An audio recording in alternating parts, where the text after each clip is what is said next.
Okay. Yeah. Well, I'll have to keep looking on HBO for something better.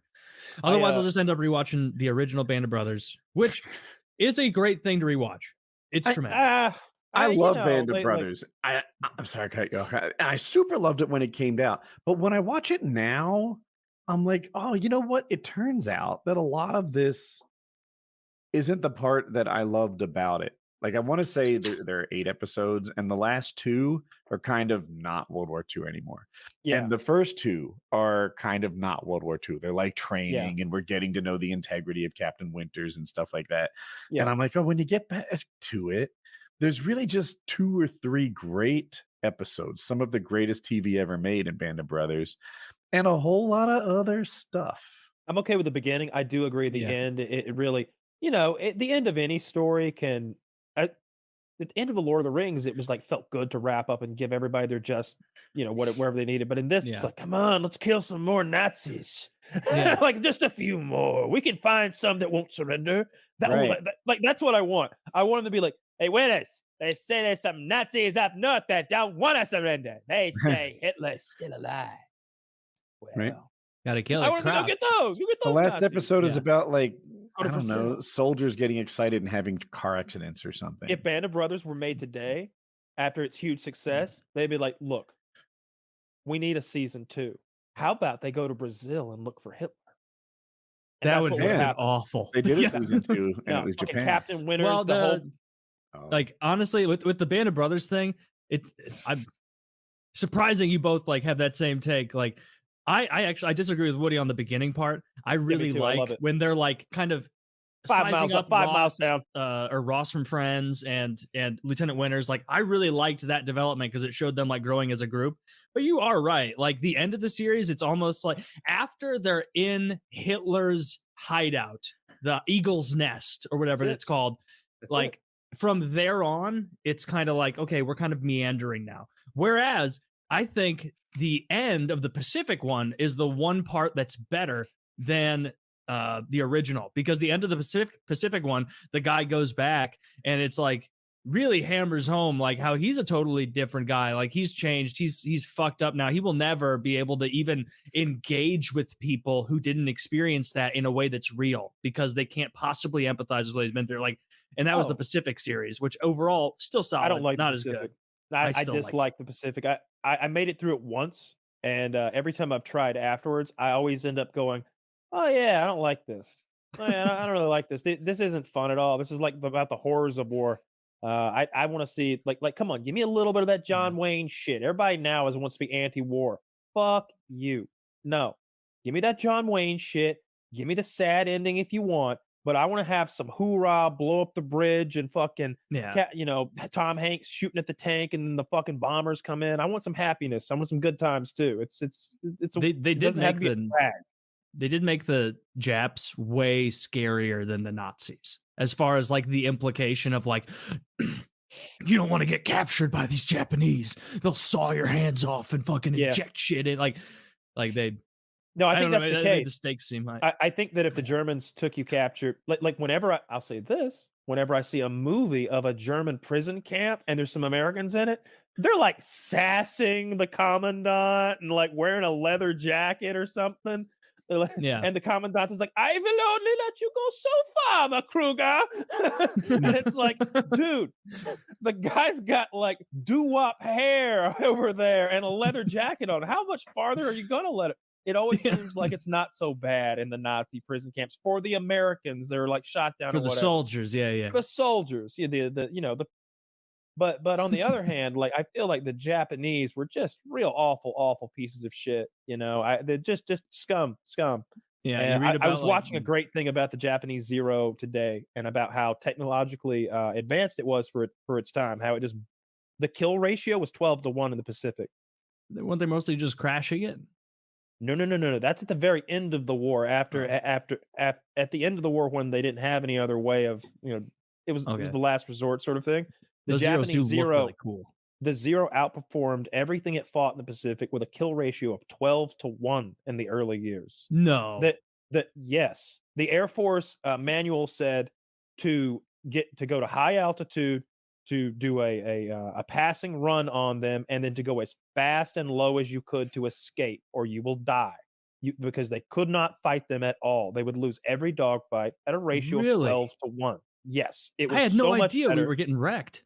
It was so much better than anything the world had ever seen. The reports that came out of China, because the war began for the Japanese began there, were that they were just shitting on them, and everybody in the West thought it was just exaggerations. They're like, "Yeah, the Chinese have biplanes. Of course they're getting shit on." But no, when they started fighting, they were getting destroyed. It was only it was only after they captured a zero and they were able to understand like how it was made and the things it was sacrificing to do all the things that I'm describing, to be so Mhm. maneuverable, to have a 500-mile range, I think. It was sacrificing a lot. It didn't have any armor. It was like a millimeter thick, the outside skin.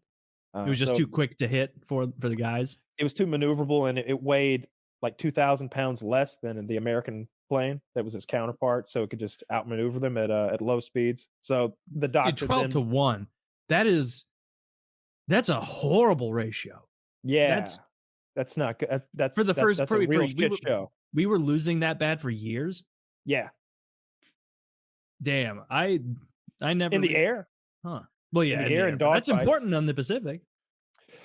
I suppose so. It was mostly carrier battles, but they were sinking ships too with other kinds of aircraft. No, it was really interesting because I think Howard Hughes, the piece of shit that he was like, clearly it's a stolen design of the Howard Hughes Speedcraft that I designed, of course. And like finally they captured one, right? Like because the Japanese doctrine was if your plane is going down, it should go down as hard as possible. It should be destroyed. If you can, burn it. The thing that sparked the whole Japanese internment camp movement, the like case they used was where after Pearl Harbor, one of those planes crashed on one of the islands. The way news went in those days, the locals didn't immediately know that there was a World War II had begun about Pearl Harbor. But long story short, some Japanese natives on that island allowed that pilot to escape custody, burn his plane, and shoot a couple of the natives there, injuring them in the whole process. And so they used that Japanese couple as the scapegoat, if you will, for the whole Japanese internment camp thing. Huh. But yeah, they finally captured one, and they saw how that one, like a single hit would destroy it. Just a lucky hit would. And they also saw that I guess it wasn't very maneuverable at high speeds because it didn't have any hydraulics. It was, So what sacrificing that. what I'm did the impressed, Americans Kyle. in their existing planes do? Because they couldn't just be like, all right, shoot more accurately. Like, did they have to immediately go back to the drawing board, design a new plane kind of like the Zero, and then put the Americans in that? Well, they had to change their tactics right away. Like I said, they could fly at a high. The Japanese Zero could climb to 33,000 feet or so, 34,000, 10,000 meters, and it could do it extremely fast. The American tactic was to stay high and to do one run as you like dove through the Japanese and then flee because their top speed was faster. If they dogfight, they were just going to die. And later they had better planes.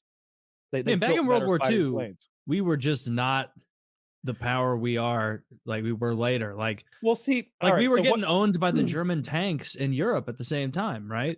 That So makes we had Again, to me worry like you- about a potential fight with China because I agree with what you're saying. Like we went in there and we didn't have the technology advantage. What we had was a manufacturing advantage. yeah. And over time, we even had a technology advantage. I think Kyle was about to explain that as the new planes came in, the Spitfire, etc., we were better than the Zero. And that happened after 1942. Like I think better the Spitfires. Zero wasn't getting better every year. What the Zero was holy shit, you are 10 years ahead of your time when it matters. You Mhm. have peaked on the tech In tree in war. this one little area Yeah. right when you needed it, and they just shit on the whole world. But the Americans, they weren't just the Japanese had a Yeah. system that could produce like 100 good pilots a month or something like that. They only had 550 total zeros ever, I think, or at their highest number. But because they had that maybe 500-mile range, maybe it was 500 kilometers, really far, they were able to exert their influence on a much larger region with 550 planes than anyone could imagine. So they thought there were thousands of them because it seemed like there were, and they weren't losing a lot of them either. Hmm. Yeah. So That's really interesting. I'm impressed by your guys' World War II plane knowledge. You gave me too much credit. I was reading the Wikipedia as Kyle was saying it. I'm like, every fucking thing he says is right. When you said, I think it was after 1942, I was like, what? Like, Yeah. I had known that for seconds before I said it. But Kyle seemed to know it all. Anyway, if we were to get into a fight with China, would it be the same thing? Would we walk in there with better tanks, better carriers, better airplanes, and then they would have this manufacturing capability that allows them to do to us what we did during World War II? I mean, they would push our, if it was a manufacturing battle, like they'd push our shit in. Like, it's not even close at this point. Like, so we'd have to have a really superior design. I don't think any. I'm sure someone knows, but I don't think that I'm equipped to even begin to understand what that war would look like. I guess we're fighting over Taiwan, right? So, If that's that's we what would it fight is. in their backyard. Oh yeah, we're fighting right there. When the Japanese are going to be there, New Zealand and Australia, the massive Pacific Fleet. Look, I'm always the guy like going "Oorah, American power," because God, we just outspend the rest of y'all 10-1 or some shit. Yeah. I just think as we're long gonna as that win. dollar is the trading currency of oil. Look, I just think the U.S. is going to win every time because they outspend so much. I just think that when it comes down to it, like our shit'll just be a little better, and there will be more of it. And I don't know that the war is going to devolve to that 1950s thing where it's literally factories pumping out. We need more planes. If we need more planes, that suggests that we're losing planes. That we're losing them at a huge rate. That means we're losing pilots too, right? Like I don't know if let's either say country is really both sides. I don't think taking either big country loss. is set up to train new air forces full of pilots and get their 5th or 6th generation planes pumped out in a timely fashion. Planes don't work like that anymore. Well, let me ask you: if there was a country between the U.S. and China that could do that, would it be the U.S. or would it be the country with all the manufacturing and with 5 times our population? What kind of manufacturing are we talking about, Taylor? Are we talking about building shitty steel? Are we talking about building Chinese cars? Are we talking about building the cutting edge technology that you need to fly under advanced radar systems and deliver laser guided, radar guided bombs precisely and pinpointly to dissolve a country's entire infrastructure? And to add on to what Kyle's saying, like, also, this is an environment where we're trying to invent new shit, not just copy what America did 5 years ago. Yeah, Like, but I mean, the idea that the U.S. even has the option to like vaporize China's manufacturing districts, like they would do the same thing the Germans did and change and just constantly be switching fucking machineries and shit in all these normal ass manufacturing plants. Like they can't outproduce us in a way that we can't anymore. The U.S. What are they needs producing, a bunch though? That it goes back to what my question. military equipment, What kind? tanks, planes. Any of that shit they can do faster than us. It may not be as good. I'm just saying they absolutely can. And the U.S. depends on China's exports a hell of a lot more than China depends on the U.S.'s imports, which means that the U.S. has a vested interest in not destroying the entire manufacturing economy of China. Well, I think both sides have economic worries if they go to war with one another. I think it'd be a massive global event, far beyond like the military like might of it all. But I don't know what that war even looks like. I don't think anyone. I think we all. You see what's happening in Ukraine, right? Like nobody knew what that war would look like. It turns out it looks like 21st century World War I all over again. They're in fucking trenches in the snow out there. I thought Ukraine was going to lose maybe this day. Like they lost the Kiev airport for a few hours, right? Do you remember that? Yeah. I thought it was over with that.